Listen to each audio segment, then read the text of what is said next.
Hey students, welcome to Magnet Brains. मैं हूँ शिप्रा तिवारी और आज के इस वीडियो में आप सभी का बहुत बहुत स्वागत है। लास्ट क्लास में हमने जो पढ़ा था, आई होप कि वो पढ़ के आपको बड़ा मजा आया होगा।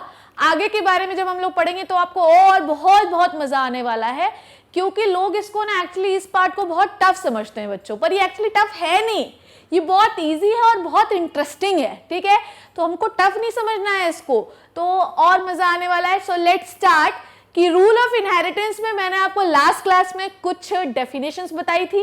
वो डेफिनेशंस 2-3 थी, शायद कैरेक्टर था, ट्रेट था, कौन कंट्रोल करता है, जीन कंट्रोल करता है। फिर मैंने आपको बताया इनहेरिटेंस क्या होता है, फिर इनहेरिटेड ट्रेट्स के बारे में मैंने आपको बताया, फिर मैंने आपको एक इमेज दिखाई थी, आई होप कि वो आपको याद होगी। उस इमेज में मैंने आपको अलग अलग टाइप के ट्रेट्स बताए थे। ट्रेट्स मतलब डिफरेंट फॉर्म्स ऑफ कैरेक्टर। ठीक है, सो लेट्स स्टार्ट। आज आपको एक नई मिस्ट्री सॉल्व करनी है जो कि बहुत इंटरेस्टिंग पार्ट है, और वो है मेंडल। ठीक है, ये फोटो जो मेरे बाजू में लगी है, एक्चुअली ये आदमी बड़ा ही लेजेंड आदमी है। ठीक है, ये काम, जो काम इस आदमी ने किया है, जो काम इनने किया है ना, वो कर पाना हर किसी के बस की बात नहीं है बच्चों। ठीक, इनने क्या किया है एक्चुअली हम इसी के बारे में आज बात करने वाले हैं। ठीक है, चलिए देखिए, एक्चुअली पूरी एक स्टोरी है। आपको स्टोरी के बारे में पता होना बहुत जरूरी है, क्योंकि अब हम पढ़ने वाले हैं ग्रेगर जॉन मेंडल के बारे में। ठीक है, मेंडल जो थे एक्चुअली ये बहुत कोई अमीर, बहुत ज्यादा रईस, बहुत ज्यादा पैसे वाला आदमी नहीं था। ठीक है, बहुत बड़े कोई साइंटिस्ट भी नहीं थे। ये एक मॉन्क थे। ठीक है, जो कि चर्च में काम करते हैं, जो चर्च में प्रे वगैरह करवाते हैं, उन्हें आप मॉन्क कहते हैं। तो ये ऑस्ट्रिया के एक ऑस्ट्रियन मॉन्क थे, वहाँ के एक चर्च पे काम करते थे। इनका जो है जन्म हुआ 22 जुलाई 1822 इन द ऑस्ट्रिया। ठीक है, 22 जुलाई को हुआ इनका जन्म। नेक्स्ट, ये एजुकेट हुए यूनिवर्सिटी ऑफ वियना से। ओके, अब इनके बारे में ध्यान से समझिएगा। एक्चुअली इनको मैथ्स में बहुत ज़्यादा इंटरेस्ट था। ठीक है, मैथ्स पढ़ना इनको बहुत पसंद था, इसलिए मैथ्स बहुत अच्छा सब्जेक्ट होता भी है। बायोलॉजी बहुत उससे भी अच्छा होता है। ठीक है, सो मैथ्स पढ़ना इनको बहुत ज़्यादा पसंद था, मैथ्स में इनका बहुत ज़्यादा इंटरेस्ट भी था। पर ये अपना एजुकेशन बहुत समय तक कंटिन्यू नहीं कर पाए। ऑस्ट्रिया में आके ये मॉन्क बन गए। ठीक है, पर इनका एक जो इंटरेस्ट, जो मैथ्स, हमेशा याद रखिए कि इंसान की जो चाह होती है उसको जीवन भर जो है उसको इनकरेज करती है और हमेशा उसको फॉलो भी करना चाहिए। वही इनने किया। ठीक है, तो इनका मैथ्स में जो बहुत ज़्यादा इंटरेस्ट था, तो इनको ये जो मैथ्स इंटरेस्ट है उन्होंने अप्लाई किया साइंस पे। कैसे किया देखिए, इन्हें अपने गार्डन पे, जो उनका जो आपका चर्च वाला एरिया था, चर्च के पीछे इन्होंने एक बहुत बड़ा गार्डन लगाया। इस गार्डन में उन्हें बहुत सारे वेजिटेबल्स लगाए। उस वेजिटेबल में पीस भी थे, बहुत सारी बीन्स भी थी, पर उनका जो फोकस ऑफ इंटरेस्ट था वो कहाँ पर आके रुका, पी पर। ठीक है, तो उनको ये समझ में आया कि ये मटर जो है बड़ा ही जादुई है, बहुत ही मैजिकल है। वो मैजिकल क्यों है वो अब हम लोग बात करने वाले हैं। ठीक है, तो जो पी होता है उसका botanical name is the Pisum sativum. It is very important question और ये एनटीएससी में आपको आ भी सकता है। तो बॉटनिकल नेम जो होता है, botany is the study of plants. ठीक है, तो botanical name of the P is the Pisum sativum. तो बहुत इंटरेस्ट, बहुत मजा आता था इनको गार्डनिंग करने में। जब ये पी उगाते थे ना, तो ये देखते थे कि मैं उगाते जा रहा हूँ, पर जो पौधे मैंने लगाए 10-15 जनरेशन के बाद वैसे पौधे अब नहीं आ रहे हैं, वैसे बीज नहीं आ रहे हैं। अब उनका दिमाग, जो उनका माथा है, वो ठनक गया कि ऐसा क्यों हो रहा है। अब वो खोज पे निकले। हमेशा जो साइंटिस्ट होता है ना, जो बनने वाला साइंटिस्ट होता है, वो ऐसे ही बन जाता है। वो सोचता है कि ऐसा क्यों हो रहा है।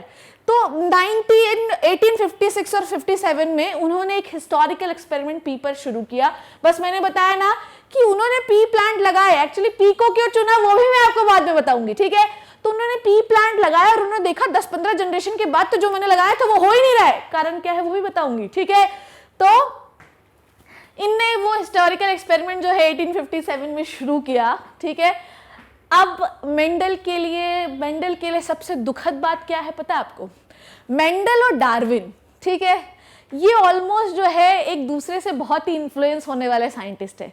आपको पता है कि जो डार्विन की थ्योरी जो हम लोग पढ़ेंगे वो बहुत ही ज़्यादा इंटरेस्टिंग थ्योरी है और आपको अपनी ओर खींचेगी वो थ्योरी। नॉर्मली आदमी जो है वो मैथ से क्यों भागता है? क्योंकि उसको थोड़ा डिफिकल्ट लगता है। आपको पढ़ाने वाले बहुत अच्छे लोग हैं, वो बहुत अच्छा पढ़ाते हैं, इसलिए आप मैथ सीख जाते हैं। पर इस आदमी के बारे में आप सोचिए जरा, मेंडल के बारे में सोचिए कि इन्होंने एक ऐसा एक्सपेरिमेंट किया जिसमें मैथ्स था। तब के लोगों को और मैथ्स समझ में नहीं आती थी। उसी समय डार्विन ने जो काम किया उसमें लोगों को, डार्विन के बारे में लोग पढ़ते तो बोलते थे वाह क्या बात है, पर ये मैथ्स बोलते थे ये गड़बड़ है, ये हमको समझ में नहीं आ रहा है। बाद में जो है बेचारे स्ट्रगल करते करते करते करते इनकी डेथ हो गई। इनके एक्सपेरिमेंट को रिकॉग्निशन मिला ही नहीं, इनके एक्सपेरिमेंट को रिकॉग्निशन मिला ही नहीं। अब क्या हुआ आपको पता है कि वो तो उनकी डेथ हो गई, पर 16 साल के बाद आफ्टर हिज डेथ, सोचिए कितना लंबा टाइम है, वो मर गए अपना एक्सपेरिमेंट करके। उन्होंने बहुत सारे जर्नल में भी दिया, पब्लिश कराया, पर लोगों ने इंटरेस्ट नहीं लिया क्योंकि वो डार्विन की थ्योरी पे ज़्यादा जो है इंटरेस्टेड थे।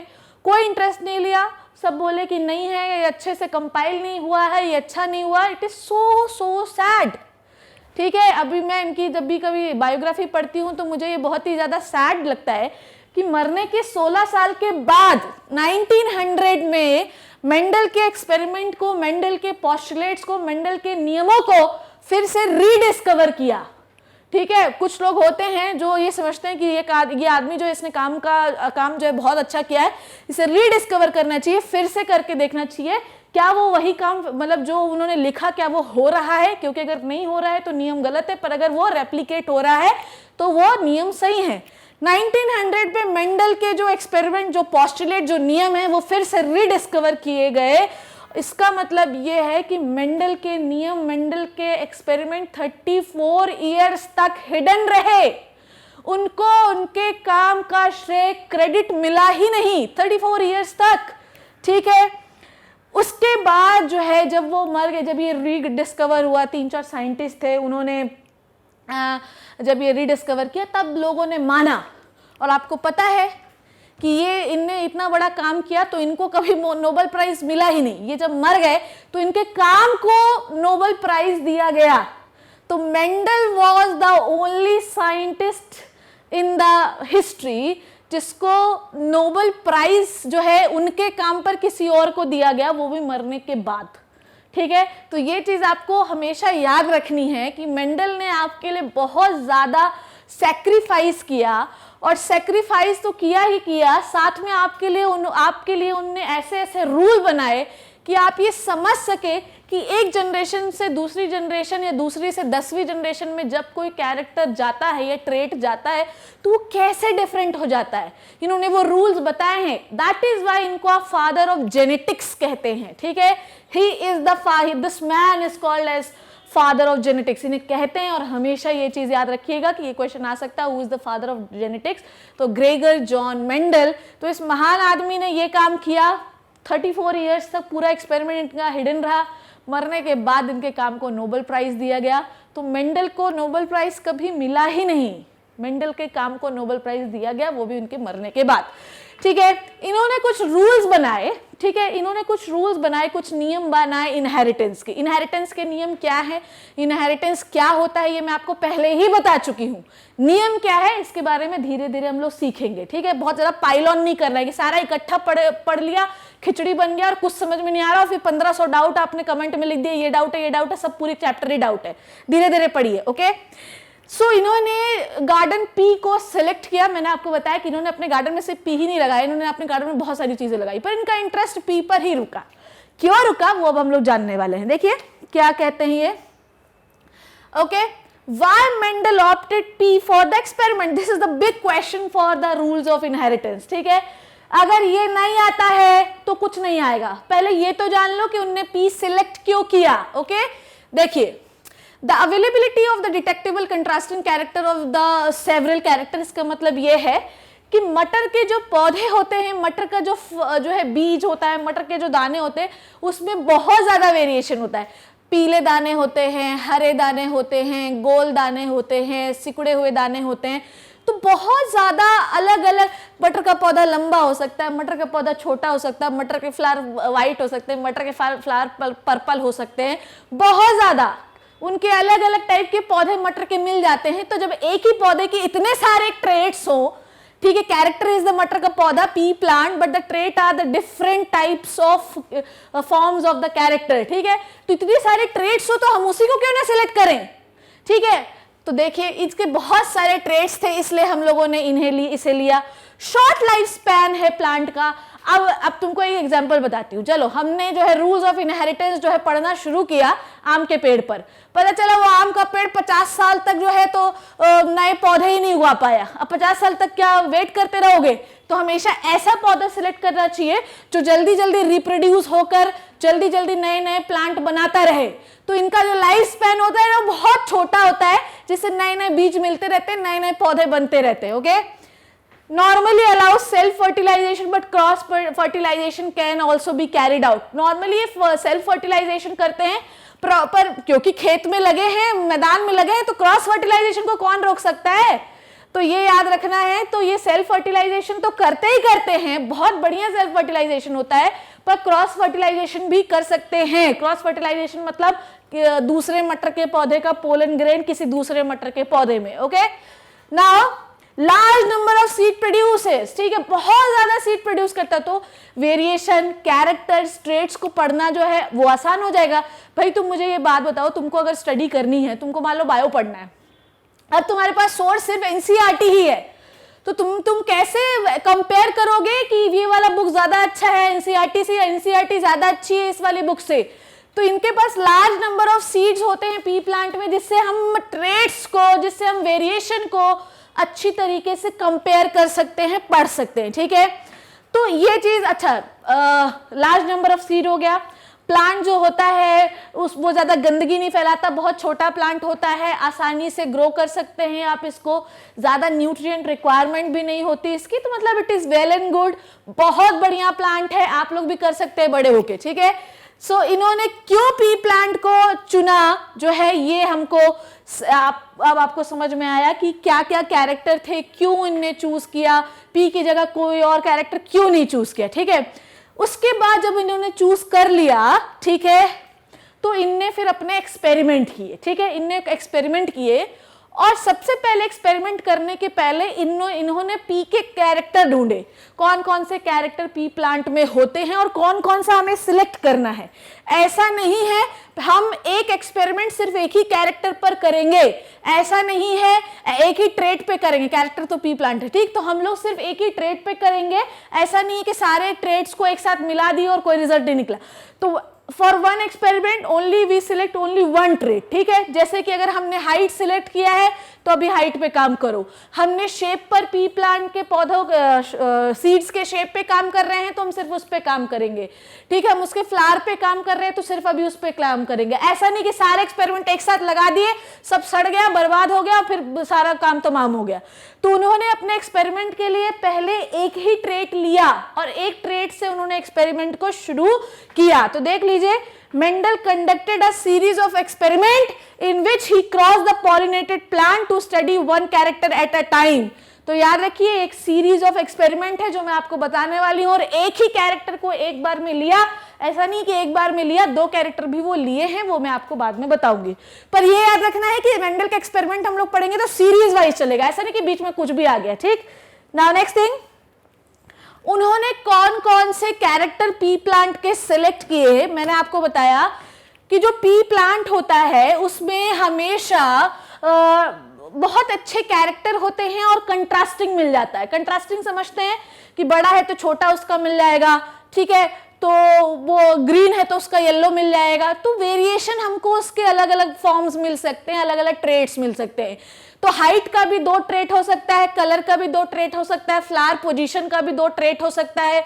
एक ट्रेट होगा हमेशा डोमिनेंट। ठीक है, डोमिनेंट जो होगा वो हमेशा अपने आप को एक्सप्रेस करेगा। ठीक है, सपोज दैट कि आप अभी मेरे क्लास में बैठे हुए हैं, मेरे लेक्चर को बहुत अच्छे से सुन रहे हैं, एंजॉय कर रहे हैं, तो now at that time who is dominating? I am dominating, क्योंकि मैं पढ़ा रही हूं और आप सुन रहे हैं।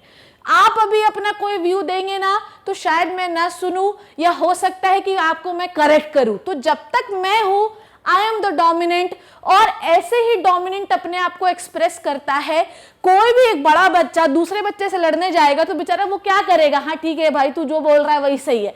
तो डोमिनेंट बच्चा ऑलवेज एक्सप्रेस, ठीक है। रेसेसिव बच्चा, जो छोटा दुबला पतला बच्चा, वो अपने आप को एक्सप्रेस नहीं कर सकता डर के मारे। तो डोमिनेंट हमेशा एक्सप्रेसिव होता है और रेसेसिव जो है वो एक्सप्रेसिव नहीं होता अगर डोमिनेंट उसके सामने खड़ा है। ये याद रखना कि मोटा बच्चा खड़ा है तो दुबला वाला बच्चा नहीं बोलेगा, पर अगर मोटा बच्चा नहीं खड़ा और दो दुबले बच्चे खड़े हैं तो वो बराबर बोलेंगे हम ही शेर है इस एरिया के, ठीक है। तो कैरेक्टर क्या है ये देखिए। कैरेक्टर मैंने आपको बताया कि कोई एक विशेष लक्षण, उसके दो फॉर्म्स हो सकते हैं, this is called as trait. Trait में भी डोमिनेंट और रेसेसिव। कैरेक्टर क्या है वो मैं आपको बताती हूँ। सो सबसे पहला कैरेक्टर है लेंथ ऑफ द प्लांट, ठीक है। तो ये क्या है, character. Length is the character, पर छोटा या बड़ा होना इज द ट्रेट्स, ठीक। तो लेंथ ऑफ द प्लांट में डोमिनेंट ट्रेट कौन सा है, टॉल, पर रेसेसिव ट्रेट क्या है, डॉर्फ, ठीक है। अब टॉल होगा तो डॉर्फ वाला अपने आप को एक्सप्रेसिव नहीं कर पाएगा। फ्लावर पोजीशन, फ्लावर पोजीशन में डोमिनेंट है एक्सियल। एक्सियल मतलब ऊपर की ओर लगना। ज्यादातर मटर के पौधे जो होते हैं उनमें फ्लावर हमेशा ऊपर की ओर लगते हैं, पर कुछ पौधे ऐसे भी होते हैं जिनके फ्लावर साइड साइड में भी लगते हैं। तो ज्यादातर क्या होता है, एक्सियल ऊपर की ओर लगता है, पर कुछ कुछ के टर्मिनल मतलब नीचे या साइड की ओर भी लग सकते हैं। Shape of the pod, pod का मतलब जो मटर का छिलका होता है, this is called as pod, ठीक है। तो पॉड क्या होता है, इन्फ्लेटेड। इन्फ्लेटेड मतलब चपटा। बहुत आप देखना आपके घर पे मटर के पौधे मटर आता होगा तो उसमें देखना मटर को कई ऐसे होते हैं जो चिकने और एकदम फ्लैट होते हैं, पर कुछ ऐसे होते हैं जो सिकुड़े हुए रहते हैं। देखना आपके घर में आते होंगे, भाई आते हैं, मटर तो हर कोई खाता है, ठीक। तो इन्फ्लेटेड, ठीक। और दूसरे कंस्ट्रिक्टेड, तो अगर चिपटा और बिल्कुल स्मूथ दिखाई दे रहा है, थोड़ा फूला हुआ, this is called as inflated. और अगर सिकुड़ा हुआ दिखाई दे रहा है, it is called as constricted. तो shape of the pod, colour of the pod, तो आपके यहाँ जो मटर के पौधे होते हैं जनरली वो ग्रीन दिखाई देते हैं, पर पूरे मटर में आपको कोई कोई ऐसा भी पॉड दिखता होगा जो येलो हो, ठीक है। बोलो मटर मैडम, इतना मटर पढ़ा देंगे कि अब जो है तो मटर की स्टडी हम शुरू कर देंगे। चलो next is shape of the seed. Normally मटर के जो दाने होते हैं वो कैसे होते हैं, राउंड, पर कुछ कुछ कैसे होते हैं, रिंकल्ड, मतलब झुर्रियों वाले हो सकते हैं। जैसे बुढ़ापे में झुर्रियां पड़ जाती हैं वैसे मटर में भी। मटर बूढ़ा नहीं है, उसका वो ट्रेट है, ठीक है, okay. Colour of the cotyledon, colour of the cotyledon का मतलब ये होता है कि जब पत्तियां या बीज जो है स्प्राउट लेता है, बीज उगता है तो उसे कहते हैं कॉटिलिडन, ऐसा होता है। तो यहाँ से भी पौधा उगेगा तो कॉटिलिडन का कलर जो है नॉर्मली येलो होता है, पर कुछ कुछ का ग्रीन होता है। तो नॉर्मली मटर जब उगता है तो ये होता है कॉटिलिडन, एक साइड का बीज ये है, एक साइड पार्ट ऑफ द बीज इज दिस, एक side the part of seed is this, यहाँ से बीज से पौधा निकलेगा, this is called as cotyledon. Normally कैसा होता है, येलो, पर कुछ कुछ कैसा होता है, green, okay. Colour of flower normally होते हैं वायलेट, पर कुछ कुछ के व्हाइट। हम लोग जिस ट्रेट पर जिस ट्रेट पे काम करने वाले हैं वो है length of the plant, colour, shape of the seed और maybe colour of the flower. तो इन तीन कैरेक्टर पे हम लोग काम करने वाले हैं। पहला है length of the plant, shape of the seed, colour of the pot. तो ये तीन चार कैरेक्टर पर ही हम लोग काम करेंगे और यहीं से आपको पूरी कहानी समझ में आ जाएगी। तो मेंडल के रूल ऑफ इनहेरिटेंस में उन्होंने मटर के पौधों को क्यों सिलेक्ट किया ये बताया। मटर में हमेशा मटर को सिलेक्ट करने का कारण भी ये था कि इनमें ट्रेट्स मतलब कि कैरेक्टर बहुत सारे होते हैं, उनमें हमेशा उसका एक डोमिनेंट कैरेक्टर भी मिल जाएगा और सेम कैरेक्टर का रेसेसिव ट्रेट भी मिल जाएगा। तो लेंथ ऑफ द प्लांट में we have two traits, one is dominant और recessive, and this is very good for only one plant. एक ही प्लांट में इतने सारे कैरेक्टर और उनके इतने सारे ट्रेट मिलना बहुत बहुत मुश्किल है। That is why Mendel selected the P. Okay, so this is the diagrammatic representation कि क्या क्या उन्होंने सिलेक्ट किया। देखिएगा, देखिए आ जाइए। तो उन्होंने क्या क्या सिलेक्ट किया, देखिए डोमिनेंट क्या है, राउंड, रिंकल्ड हो गया झुर्री वाला, ठीक है। Seed colour yellow and green, देखो येलो है तो ऐसा, ग्रीन है तो ऐसा। फ्लावर कलर नॉर्मली कैसा होता है, पर्पल, पर कुछ कैसे होते हैं, व्हाइट। पॉड शेप, छिलका नॉर्मली कैसा होता है, इन्फ्लेटेड, पर कुछ कैसे होते हैं, सिकुड़े हुए। पॉड कलर नॉर्मली कैसा होता है, ग्रीन, पर कुछ कुछ कैसे होते हैं, येलो। फ्लावर पोजीशन नॉर्मली कैसा होता है, एक्सियल, पर कुछ कुछ के साइड साइड टर्मिनल भी हो सकते हैं, this are the terminal flowers, okay. Normally stem height कैसा होता है, टॉल, पर कुछ कुछ के कैसे हो सकते हैं, डॉर्फ, ठीक है। सो आई होप कि ये आपको समझ में आ गया होगा कि why Mendel selected the P plant. P plant को उन्होंने क्यों सिलेक्ट किया, क्या क्या कैरेक्टर थे, ये सारी चीजें सिलेक्ट की, क्यों, क्या कारण था कि उनने मटर को ही अपना टारगेट बनाया, मेंडल 34 इयर्स तक उनका एक्सपेरिमेंट क्यों हिडन रहा, ये सारी चीजें हम लोगों ने आज सीखी। तो बेसिक डिजाइन हमने इनहेरिटेंस का कर लिया है। नेक्स्ट क्लास में आपको रूल्स के बारे में और कुछ इंपॉर्टेंट पॉइंट्स बताऊंगी, क्योंकि जब तक आप उन इंपॉर्टेंट पॉइंट के बारे में नहीं जानेंगे तब तक आपको रूल ऑफ इनहेरिटेंस नहीं आएगा। तो इतनी चीजें आपको आई होप समझ में आ गई होंगी कि क्या क्या होता है भाई मेंडल के बारे में, मेंडल कौन थे, क्या कहानी थी उनकी, क्यों मेंडल ने पी चुना, क्या क्या मेंडल ने पी प्लांट के कैरेक्टर चुने और उनके ट्रेट कौन कौन से होते, कौन डोमिनेंट होता है, कौन रिसेसिव होता है। So I hope you got this point. In the next class, we will deal with some important points in the relation of the rule of inheritance. तब तक इस वीडियो को देखते रहिएगा, हम छोटे छोटे जो है पार्ट्स में बढ़ रहे हैं ताकि आपको एक पूरी कहानी अच्छे से समझ में आ जाए। तब तक के लिए घर पे रहिए और वीडियोस देखते रहिए। Thank you so much.